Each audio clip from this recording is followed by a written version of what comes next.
Alright, for those who are watching us, I'm a lot of Peter and I'm with Teng Deng. Can you briefly introduce yourself? Who's Teng Deng? So, Malon, thank you for hosting me and your channel. My name is Teng Deng, and I'm the presidential candidate for the South Sudan Football Federation for 2025-2029. So, I'm one of the candidates, and it's a pleasure to have you.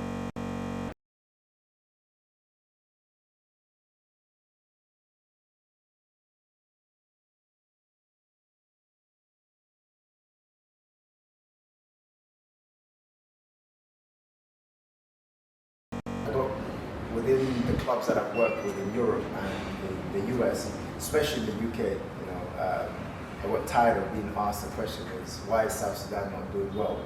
We've seen them do well in basketball, we've seen South Sudanese do well in other sports, but representing other countries, whether it's running, whether it's wrestling, whether it's football, whether it's basketball. What is the problem exactly? And it became embarrassing actually, because some of these big clubs, they say, you guys have the talent, you have the resources, you have the physical ability, and there's not much success. And after a while, it becomes, you don't know what to say, and you can't tell them what's going on in our country or works. They don't understand, nor do we understand. So I made a decision actually in 2020, actually I came back and I wanted to come and work with the national team and help with my expertise, but I never got the opportunity to. And I tried again, I never had the opportunity to. So I decided last year that I'm going to run and try to see if I can make the changes myself directly, because I work directly with the clubs. I don't need no permission, I don't need any middleman. If there's somebody, I can take them directly. So that's one of the major things that kind of inspired me. But also, I wanted to come home. All right, great. I wanted to come home. That was good. Yeah.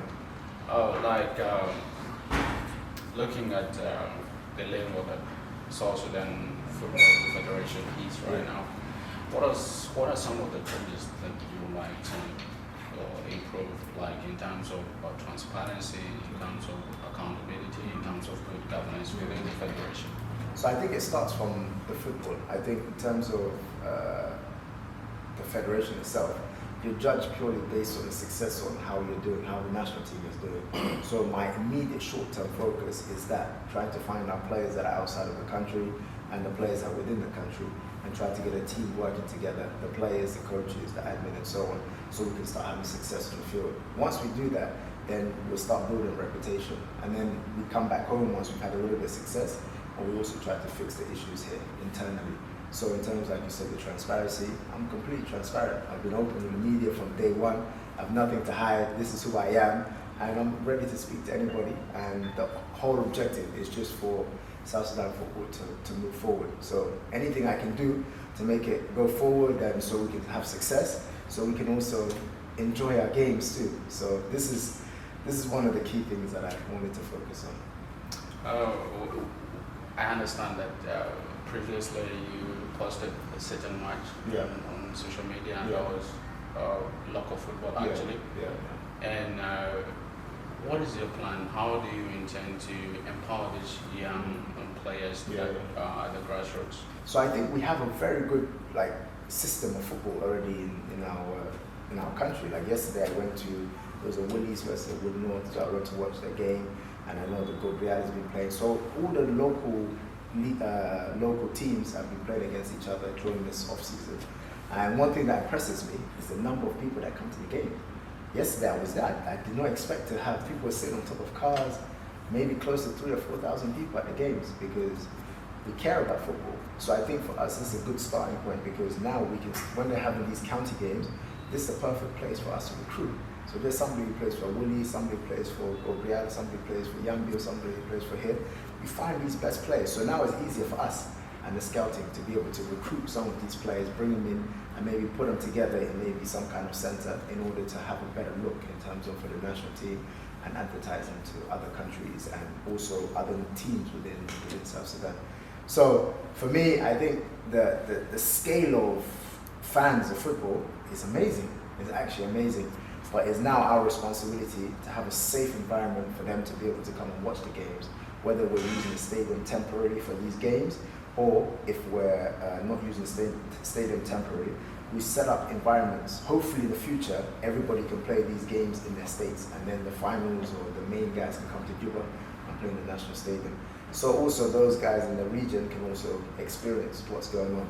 So this is what I would do in order to make a few changes. I think we play in the regions, but they can't because they don't have the infrastructure and the coaches and the exposures in Juba. So naturally they have to come here.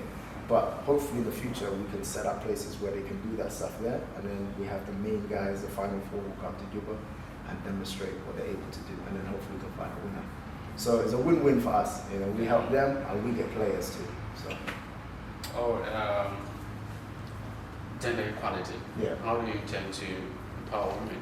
So I've said it from the beginning. I've always been 50-50. All right. I haven't grown up fully in South Sudan. You know, I go back and forth, but I've seen the positive side of women bring something that we don't have as men.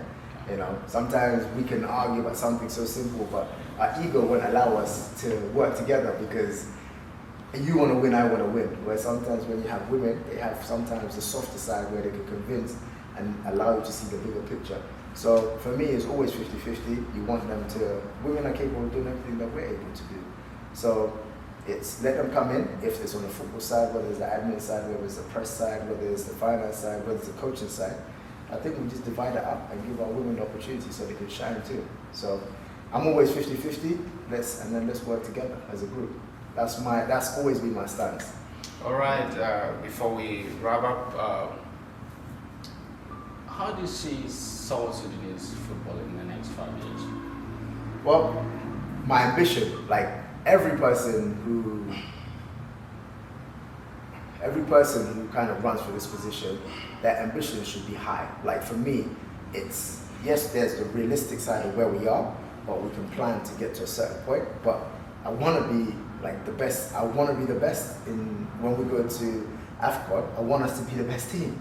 I want us to be the best team in the Olympics. If we qualify for the World Cup, I want us to be the best team. These are things we haven't achieved yet, but these are some of my goals. I want to go to the AFCON, like I really do. I want to go to the World Cup. I want us to qualify. We've never qualified for the World Cup, you know. And then also regionally, I want us to dominate. We start home within this region, East Africa region. If we dominate and we are the best team here, then now we represent in this region and start playing against North Africa, South Africa, Central, West Africa. Once we prove ourselves here, then we can go play against teams in the Middle East and in Europe and South America. So my ambition is for us to rise the ranking from where we are now as high as possible and try to attract some of the best players and empower some of the players here so we can be the best. It's as simple as that. There's nothing more to it. I want to be number one, and we're working towards that. We may not be there now, but the plan is to try to be number one in everything we do. That's the goal. It's as simple as that. All right. You also mentioned about the infrastructure. Yeah. You know, looking at the number of stadiums that we have in the country, there are really few. Yeah. And what message do you have to the government? So I think I'm trying to be a solution to some of these problems. So yes, we rely on the government. Well, we've relied on the government too much, but I think we kind of have this, we have our own independence in football, and I think that's what we want. We want to move away from government support, because I think there's ways where we can make money as a football industry ourselves, so we can support ourselves.